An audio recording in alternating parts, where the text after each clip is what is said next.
Hi hello ನಮಸ್ಕಾರ. Welcome to Jyothi home kitchen ಚಾನಲ್ಗೆ ಸ್ವಾಗತ. ಇವತ್ತು ನಾನು ಮಾರ್ನಿಂಗ್ ಬ್ರೇಕ್ಫಾಸ್ಟ್ಗೆ ಚಟ್ನಿ ಇಲ್ಲದೆ ತುಂಬ ಟೇಸ್ಟಿಯಾಗಿ ಮಾಡುವಂತಹ ಖಾರ ಪೊಂಗಲ್ ಹೇಗೆ ಮಾಡೋದು ಅಂತ ತೋರಿಸ್ತೀನಿ, ಬನ್ನಿ. ಖಾರ ಪೊಂಗಲ್ ಮಾಡೋಕ್ಕೆ ಫಸ್ಟು ನಾನು 1 ಗ್ಲಾಸು ಹೆಸರುಬೇಳೆ ತೊಗೊತೀನಿ. ಅದೇ ಗ್ಲಾಸ್ನಲ್ಲೇ ನಾನು 2 ಗ್ಲಾಸು ಅಕ್ಕಿ ತೊಗೊತೀನಿ.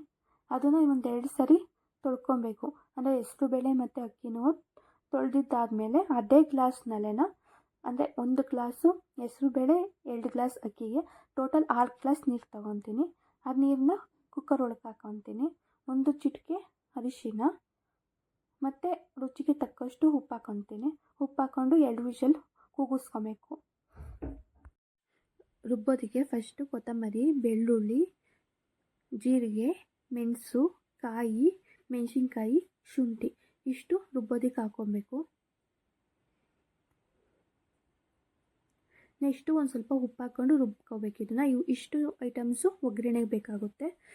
ಫಸ್ಟು 3 ಟೇಬಲ್ ಸ್ಪೂನ್ ಆಯಿಲ್ ಹಾಕ್ಕೊಂಡು ಜೀರಿಗೆ ಮತ್ತು ಮೆಣಸು ಹಾಕ್ಕೊಂಡು ಹುರ್ಕೊಬೇಕು. ನೆಕ್ಸ್ಟು ಮೆಣಸಿನ್ಕಾಯಿ ಹಾಕ್ಕೊಬೇಕು. ಈ ಕಾಯಿ ಚೂರು ಸ್ವಲ್ಪ ಅಂದರೆ ಒಂಚೂರು ಯೆಲ್ಲೋ ಕಲರಾಗಿ ತಿರುಗುತ್ತೆ, ಅಲ್ಲಿವರೆಗೂ ಹುರ್ಕೊಬೇಕು. ನೆಕ್ಸ್ಟು ರುಬ್ಬಿರೋಂತಹ ಮಸಾಲಾನ ಇದರೊಳಗೆ ಹಾಕ್ಕೊಂಡು ಸ್ವಲ್ಪ ಉಪ್ಪು ಹಾಕ್ಕೊಂಡು ಸ್ವಲ್ಪ ಬೇಯಿಸ್ಕೊಬೇಕು.